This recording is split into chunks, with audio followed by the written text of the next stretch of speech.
possibilita nesse período de isolamento social. E tenho certeza, gente, que nós vamos sair muito fortalecidos dessa experiência que nós estamos vivenciando. Precisamos, então, fortalecer os nossos propósitos, fortalecer na fé e continuar a caminhar.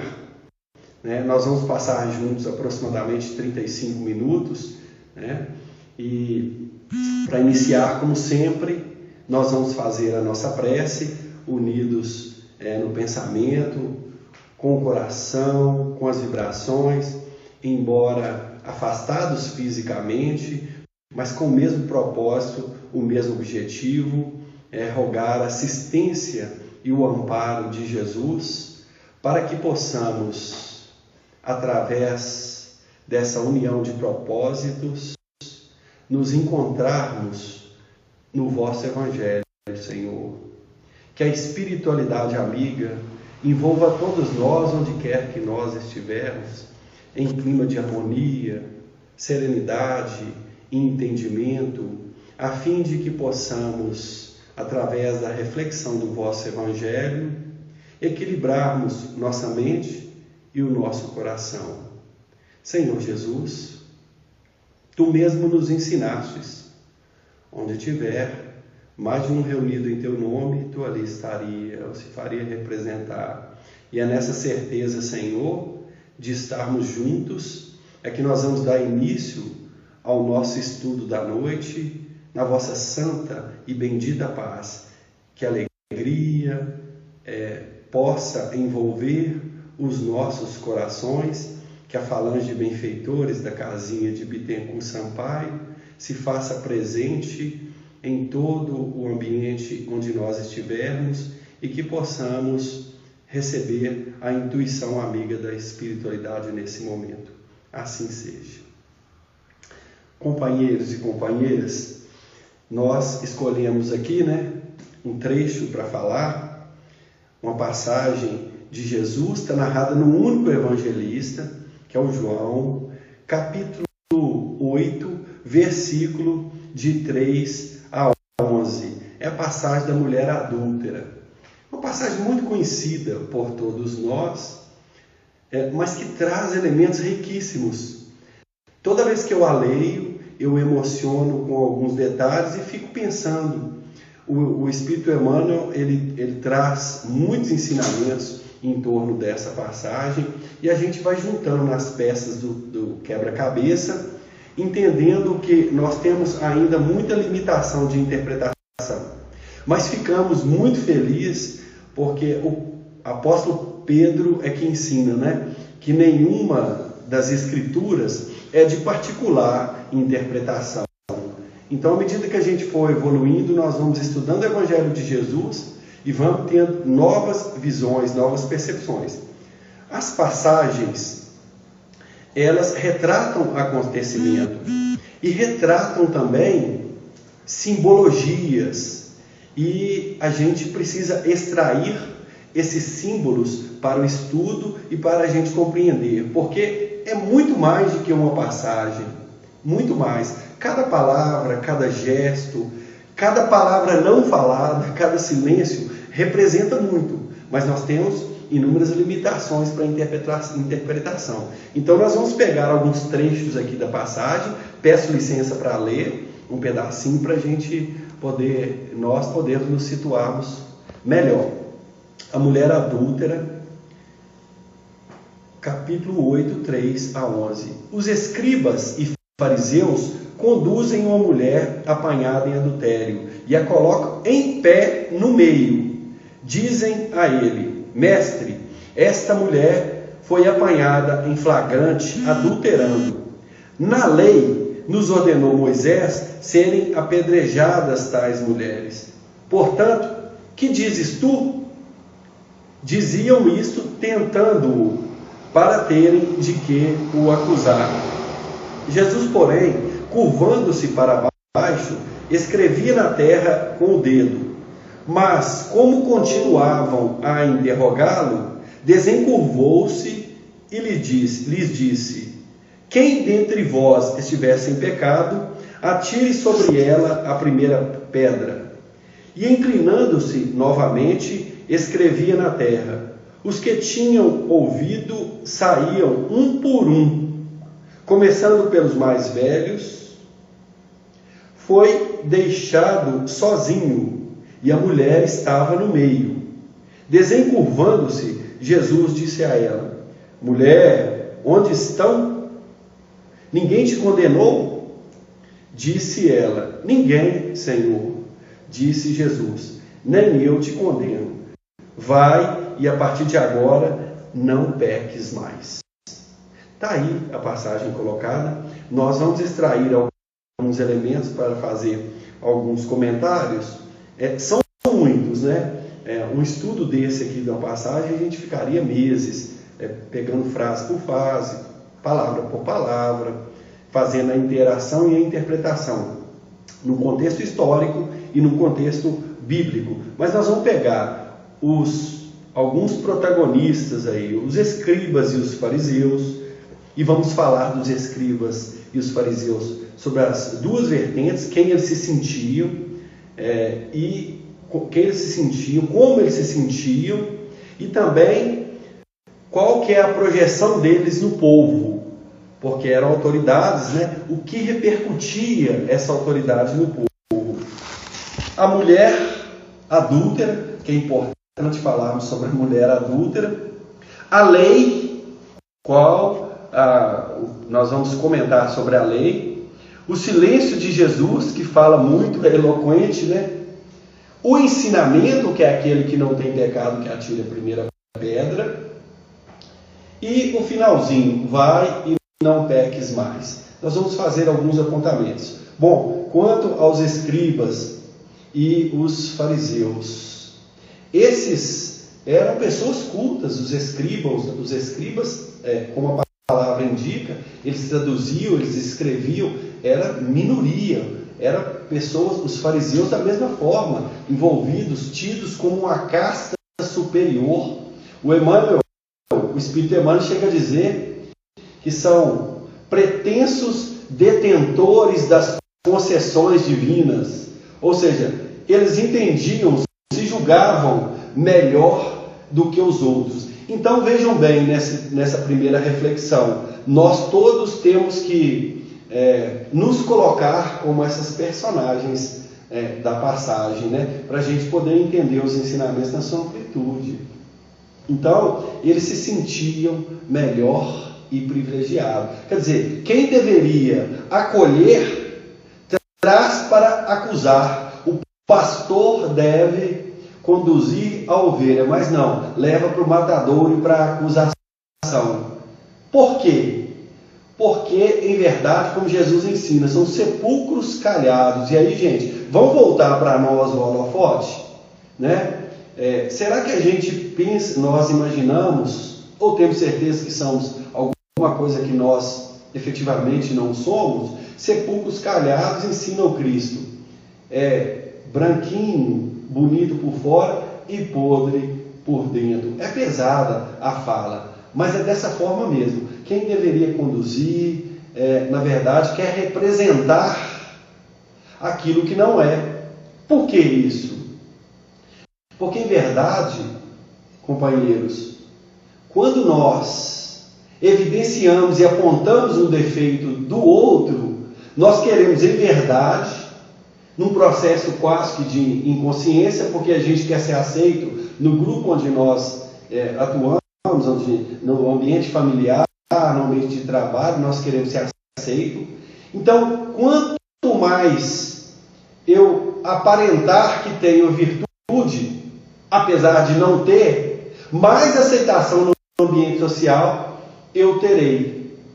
E era essa a questão. Então, quando eu chamo o outro, por exemplo, de ladrão, em público, ou não, ou mesmo transmitindo uma mensagem, né, mesmo que no meio social, em verdade, num processo de inconsciência, eu quero dizer que o outro é ladrão e que eu não, eu sou honesto. Quando eu chamo o outro de mentiroso, em qualquer circunstância, eu quero dizer que eu sou verdadeiro, embora essa palavra não dita. Mas no processo de inconsciência eu acuso para resguardar o meu lado, aos olhos do mundo. E é por isso que Jesus chamou de sepulcros calhados. Nós não vamos ver nenhum espírito superior, nenhuma alma nobre, encarnada ou desencarnada, acusando ninguém. E a gente faz isso porque é evidenciar, falar para que o outro viola, que ele é adúltero ou adúltera, significa dizer que eu sou cumpridor de regra. Gente, num processo de inconsciência, nós estamos trabalhando aqui o nosso autoconhecimento, a reflexão é para todos nós. Aí eu fico pensando, e eu, como que eu sou? Quando eu passo a pensar nisso, eu deixo de acusar e evidenciar o defeito do outro, que é muito fácil olhar para fora. Então o outro é sempre o autor do ato, ele está sempre perpetrando o ato. Olha só que questões interessantes para a gente refletir, né? Então toda vez que sair da nossa boca um apontamento, uma palavra de acusação, eu penso comigo mesmo, num processo de reflexão muito íntima, fecundando o meu coração com o Evangelho.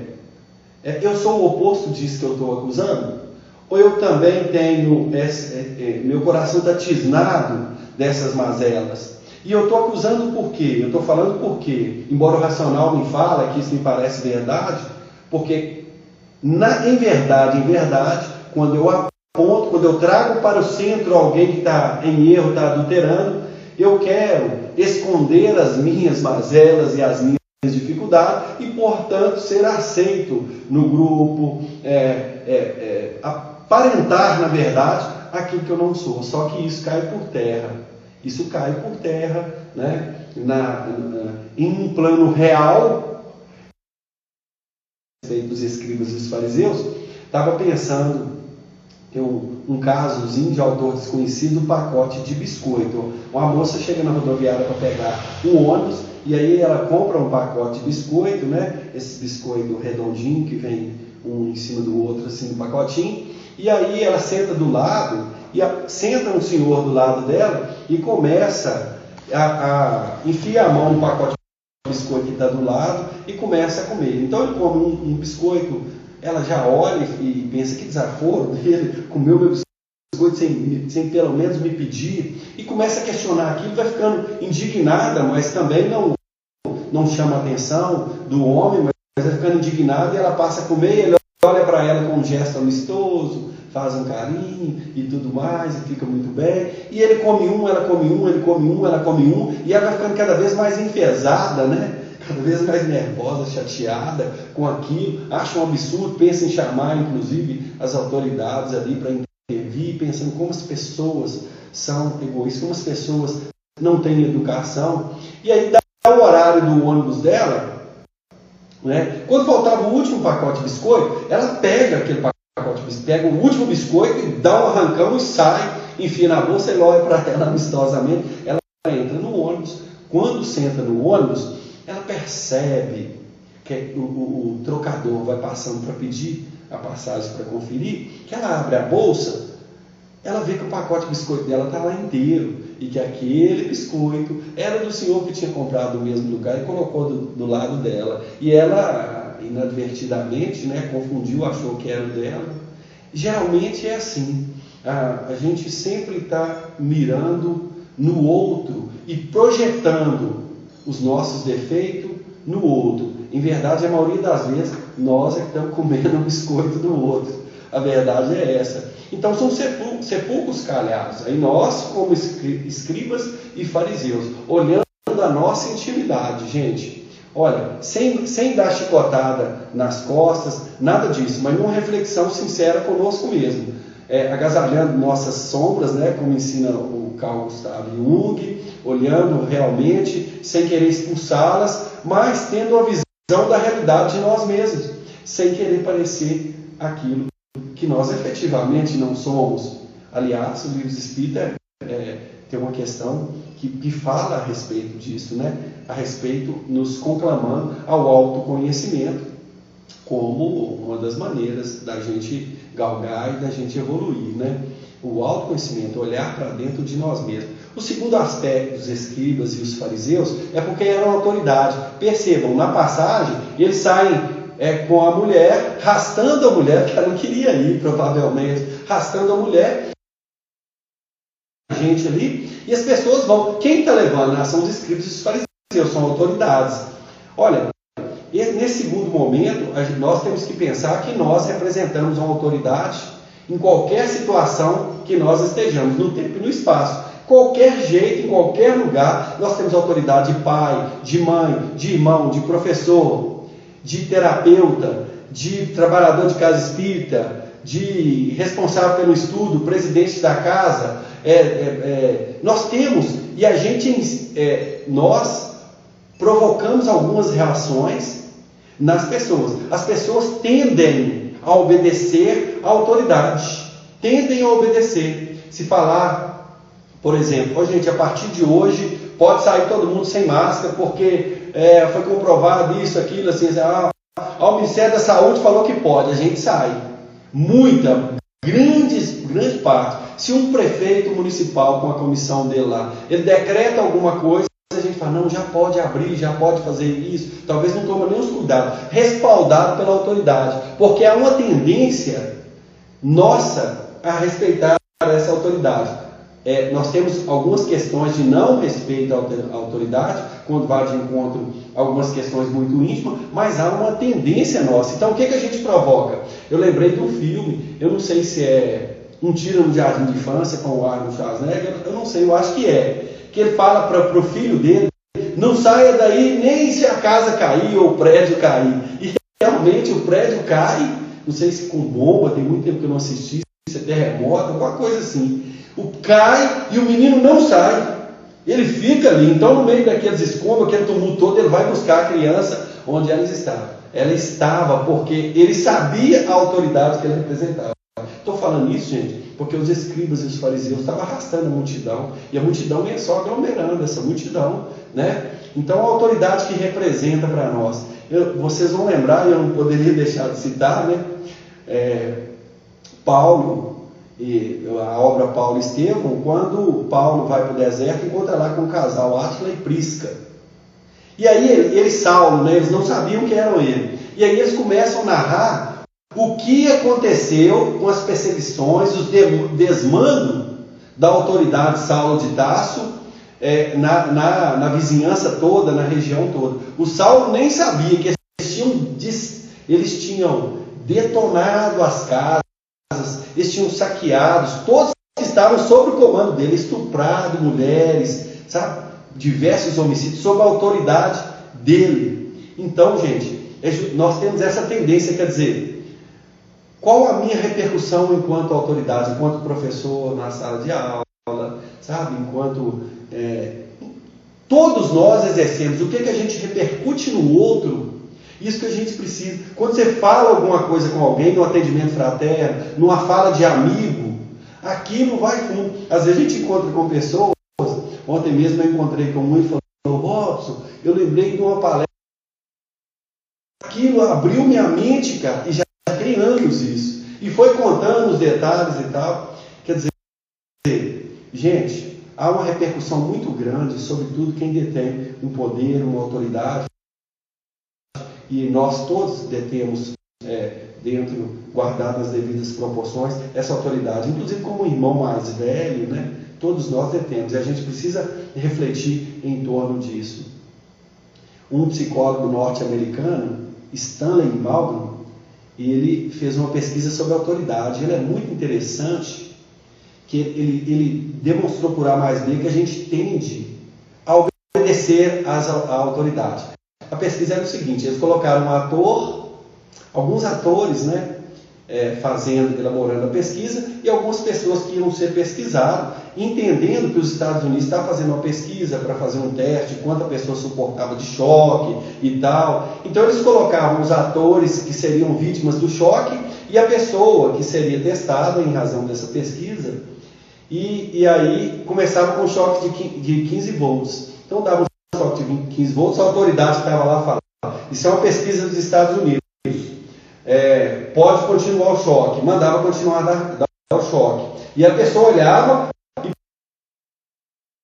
estava do lado de lá que não estava tomando choque, ele simulava que estava tomando choque e falava, Senhor, pelo amor de Deus, eu sou cardíaco, não dá mais não para para mim para. E o outro ator, né, que simulava a pesquisa, falava: é ordem do governo, uma pesquisa dos Estados Unidos, pode continuar dando choque.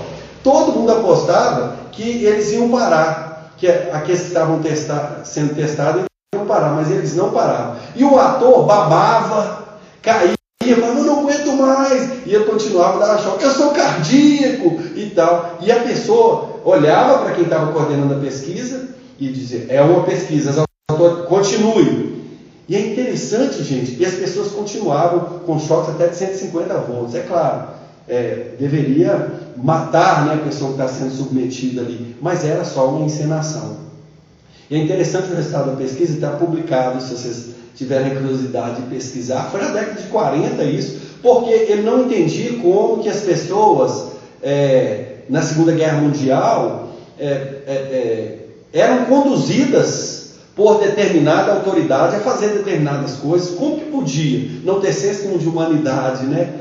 E é interessante que 66% dos pesquisados deram choque mais de 150 volts nos atores cobaias, e só 44% que falavam não vou fazer isso não, e não faziam. E uma outra pesquisadora verificou aqueles que não faziam, por que não faziam. Então, eram pessoas decididas, virtuosas, tinham uma consciência de si mesmo, sabe? Completamente diferente nos diversos níveis sociais. Eles eram, a pesquisa mostra que essas pessoas eram pessoas muito mais conscientes, muito mais resolvidas e com algumas virtudes consolidadas, e por isso elas não tendiam a, inconscientemente ou num processo de multidão mesmo, seguir a turba ou seguir a autoridade ou alguém que eles têm como autoridade. Então, gente, esses dois aspectos. O primeiro aspecto, nós, enquanto escriba e fariseus, né, nesse fingir ser aquele que não é, olhar para dentro de nós mesmos. E o segundo aspecto, justamente a autoridade que nós representamos no meio onde nós vivemos. Bom, é isso. Nós agora passamos para a questão da mulher. A mulher adúltera. É interessante porque é a mulher adúltera, né, gente? O Emmanuel, no livro Pensamento e Vida, já nos primeiros capítulos, ele vai falando, né? E a gente vê também, pega alguns trechos na Gênesis e tal, e outros mais, a mulher começa essa representação emocional. A representação emocional que precisa estar ajustada com o racional. Então é justamente isso, a razão e emoção em equilíbrio. Quando um desses aí está agindo sozinho, nós vamos adulterar porque vai gerar desequilíbrio. Vai dizer ele lá que um reflexo que é algo instintivo, esboça a emotividade, vai gerar em nós uma emoção, que é para o nosso bem, inclusive, todas as emoções, né? Temos aquelas primitivas, mas tem milhares de emoções catalogadas. Verbo, fala, ação propriamente dita. Então não pode estar desassociado, tem que estar em equilíbrio, porque senão a gente vai adulterar. Se nós agirmos simplesmente num aspecto de emoção pura, então você está ali, não é? De repente você toma um susto, né? Fulano desencarnou. Vou pegar aqui Rosalice, né? Rosalice desencarnou, né? Que ela, aí a gente toma que, ai, Rosalice, eu estava com ela ontem, ela desencarnou. Aí você é movido daquela emoção, né? Não sei se tristeza, não sei, diversas emoções, né? Susto. Mas aí você vai e começa a raciocinar em cima disso. Mas tá bom, né, gente? Ela fez o papel dela, foi uma boa esposa, trabalhou na casa, né? Ela teve a oportunidade de estar ali nas tarefas. Então, que beleza, que coisa boa. Isso é o racional falando, sabe? O racional. Não, mas que Deus abençoe, a vida continua. Nós aprendemos, ela está preparada para ir. A vida continua. Brevemente nós encontramos. Isso é o equilíbrio de emoção e razão. Aí eu não adultero. Porque se eu adulterasse, eu ia sair, pelo amor de Deus. Pega o caixão, subo do caixão, ela não vai não. E quem vai fazer a parte dela agora e entra em processo de desequilíbrio, entendeu? Por isso que é a mulher que adultera, né? É claro, nós temos inúmeros outros estudos, inúmeras outras representações. Mas então, nós precisamos sempre acolher nossa emoção, entender que emoção que você está sentindo naquela hora. Eu estou com raiva, eu estou com muita raiva agora. Entende ela, mas raciocina em cima dela. O que isso vai me levar? Não, ainda continuo com raiva. Né? Trata a raiva bem. Não, senhora raiva, calma, vamos ficar tranquilo. Né? Mas enquanto você está com raiva, por que você está com raiva? Começa a pensar aqui, não continuo com raiva, gente, e tal.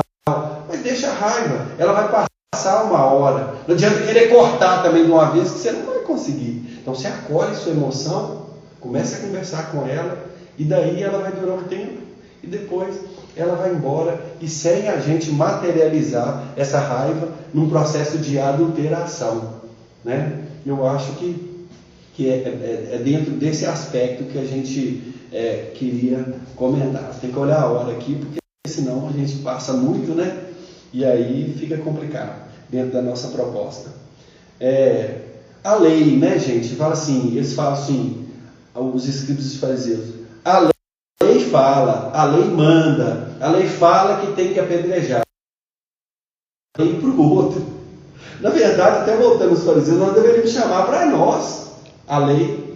Mas não, para o outro, a gente é expert em chamar para o outro, porque a gente olha muito, come o biscoito do outro, como na primeira, na historinha que a gente contou aqui. Nós focamos demais no outro, o que o outro está fazendo, então a gente chama a lei para ele o tempo inteiro. Está errado isso, está errado aquilo, e é interessante, porque aquilo que a gente já consegue fazer, a gente condena no outro. Pode observar, você consegue fazer, e são coisas simples. Outro dia eu parei no semáforo ali da Norte e Sul, aí do meu lado um carro. Aí o camarada estava tomando uma bebida, não sei se uma cerveja, um refrigerante, aí ele acabou de tomar e jogou a latinha no chão, faz até aquele barulhinho, sabe? E, gente, eu olhei aquilo lá e falei, mas não tem condição. Meu Deus do céu, mas é o fundo da falta de educação. Olha o nível de educação. Eu comecei a chamar a lei para ele. Minha vontade era de parar o carro, tomar providência, inclusive policial contra ele, fazer uma multa, tem que chamar a lei mesmo e tal. É isso. As coisas que a gente dá conta de fazer, a gente chama a lei para o outro. Geralmente assim nós agimos. Né? Depois eu acalmei e falei, não, Senhor, estou estudando o capítulo da mulher adulta lá, não vou chamar a lei para ninguém não. E ele não dá conta ainda, um dia ele vai dar conta. Ele vai poluindo tudo quanto é lugar, mas eu poluo também. Fui pensando em algumas coisas que eu faço, que não é legal, né? Fui pensando, falei, tá bom, né? A hora que a lei dos homens chamaram para prestar conta, chamou. Se não chamar, haverá uma lei divina que vai dar conforme a gente semeia e a gente planta. Para que eu vou me perturbar com isso? Ah, não, mas os escribas, os fariseus e a multidão que eu acompanhava chama a lei para ele. Mas chamar a lei para a gente mesmo, nós não chamamos, né, gente? Porque é um processo de uma subcultura, é um processo de educação, né? Educação moral mesmo, em que nós muitas vezes não fomos inseridos. Né? E agora que nós estamos tendo essa oportunidade, consolidamos algumas maneiras de agir que, na verdade, não só dessa encarnação, a nós mesmos. A gente observa a nós mesmos sem querer chamar a lei para o outro. Né? Um outro aspecto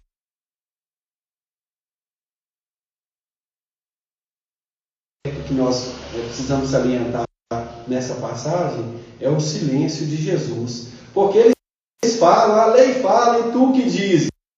Eles falam duas vezes, não sei se vocês prestaram atenção quando eu fiz a leitura, né? E tu que dizes, e ele está encurvado lá, ele continua. O silêncio é eloquente, né? Porque, gente, imagina se alguém vem contar para você uma fofoca. Alguém vem falar, você ficou sabendo que fulano de tal foi pega na cama com ciclano? Ou que aconteceu isso assim assado? Qual que é a nossa atitude? Ou a gente fala assim, fulano de tal, quem? Ah, aquela que mora. Não acredito. Mentira. Com quem que ela está, meu Deus do céu? Ah, e agora, como é que vai ficar? Ele vai perdoar? O marido vai perdoar? Nós queremos envolver o que nós temos a ver com a sexualidade do outro. O que a gente tem a ver com a sexualidade do outro? Isso é problema do outro, para lá, isso é questão da vida do outro, mas não. A gente gosta de saber, gosta de envolver e gosta de saber dos detalhes. E Jesus fica em silêncio, né? Porque todos nós temos nossas fragilidades. Então, quando alguém fala de alguém e apresenta alguém, e nós estamos, o erro de alguém, nós estamos envolvidos naquilo, se a gente não puder falar o contrário, pelo menos nós silenciamos, para não fomentar mais ainda o apedrejamento. A questão nossa é essa, não fomentar o apedrejamento. Então, ele vai ficar. E os escribas e os fariseus se perturbam com isso, que encurvado ele estava, né? Encurvado ele ficou. E ele vai dar um ensinamento, grande ensinamento da lição, que em primeiro momento, a priori, a gente vai nele direto, né? Quando a gente lê essa passagem, nós vamos direto nesse ensinamento. Aquele que não tem pecado, que atire a primeira pedra. Aquele que está sem pecado, que atire a primeira pedra. Olha, gente, nós precisamos fazer algumas reflexões em torno desse ensinamento também, né? Porque, grosso modo, a gente vai pensar assim, nós não podemos acusar ninguém porque nós também temos dificuldade. Na prática, em verdade, nós não fazemos isso no dia a dia, não. Nós somos muito rápidos, né, em acusar, nós somos austeros com a falta do outro, indulgente com a gente, como ensina o Evangelho segundo o Espiritismo. E observe um detalhe. A mulher não queria estar lá, não, porque ela foi arrastada e colocada ao centro de pé. Quer dizer que nem de pé ela veio, tá? Ela não veio, ela veio arrastada, ela não queria estar lá, estava numa situação inusitada, constrangedora. O emocional estava completamente desequilibrado, algo que eu não gostaria de estar acontecendo, né? E aí Jesus dá um ensinamento, aquele que não erra, que está sem erro, que atira a primeira pedra. Isso é tão interessante, tão importante, Jesus poderia ter usado 1001 recursos, porque afinal, gente, quantas coisas extraordinárias ele já tinha feito. Ora, curado cego de nascença, paralítico, andado sobre as águas, multiplicado pães, acalmado tempestades, né? Ele podia fazer gerar uma tempestade de areia naquela hora ali e a mulher desaparecer para socorrer ela. Na verdade, em verdade, essa hora ele não estava socorrendo a mulher, embora a gente ache que estava. Nessa hora, ele socorria a multidão que estava no meio, embriagada, desindividualizada, a multidão que tinha perdido sua autocrítica, conforme os 44% da experiência do Stanley Maslow lá do choque. Tinha perdido a autocrítica porque ao ver algumas autoridades movida pelo espírito de multidão, e como Emmanuel fala, espírito de manada, né, ela fica envolvida, então ela perde a autocrítica. Porque quando nós estamos envolvidos na autocrítica, a gente pensa em nós vezes, mas não só pensa no outro, foi ela, e quer realmente acusar, quer fazer. Aí o que Jesus faz? Ao invés de usar qualquer recurso extraordinário, como se era de se imaginar, ele chama a pessoa para a sua própria realidade. Quando você está pensando nela, e ele fala, aí você olha para a sua realidade e fala, ele está te chamando para você mesmo, para a sua realidade, para você observar dentro de si mesmo, aquele que não tem pecado, que atira a primeira pedra. É como se fizesse assim, um estralar e você saísse do processo de hipnose que a multidão nos causa. A multidão nos causa no pessoal, no virtual, nós temos que tomar muito cuidado. Nós somos massa de manobra da mídia, se nós não tivermos autocrítica, nos leva para tudo qualquer lugar, se nós não tivermos efetivamente autocrítica. Nós somos massa de manobra mesmo. Então nós precisamos observar esse detalhe. Aquele que não tem pecado, que atire atire a primeira pedra. Jesus. Então, no meio, no alvoroço, na crítica, a gente olha a nossa própria realidade. E ele faz isso de novo. Olha só que recurso mais interessante. E aí, gente, ele dá o último ensinamento, né? Com a mulher que ele também não condenou. A lei, eles chamaram a lei para ele, mas o amor não condena ninguém. A lei de Moisés fala que tem que apedrejar. E tu, que dizes? E o amor, o que dizes? Né? E essa empatia e o sentimento de fraternidade, o que diz? Né? E aí ele dá o último ensinamento para ela, né? Ninguém te condenou, vai e não peques mais, porque ela não estava feliz ali. Então você observa as suas escolhas, você vai observando aquilo que você tem escolhido no dia a dia, e se está te causando infelicidade, se não está legal, muda. Porque nós geramos no tempo e no espaço, devido às nossas experiências, nós realmente temos experiência de erro e de acerto. Esse é o processo de evolução. Só que, a partir dessa experiência de erro, nós vamos aprendendo tanto a nossa experiência de erro, como observando a experiência de erro do outro. Aliás, nós somos o único animal que consegue fazer isso. Você observa a experiência de erro do outro e fala assim, embora nós já tenhamos percorrido diversos, milhares de caminhos, fala, o último ensinamento. Então, vai e não peques mais. Ou seja, não está legal para você, você foi arrastado para o centro, não foi numa condição favorável.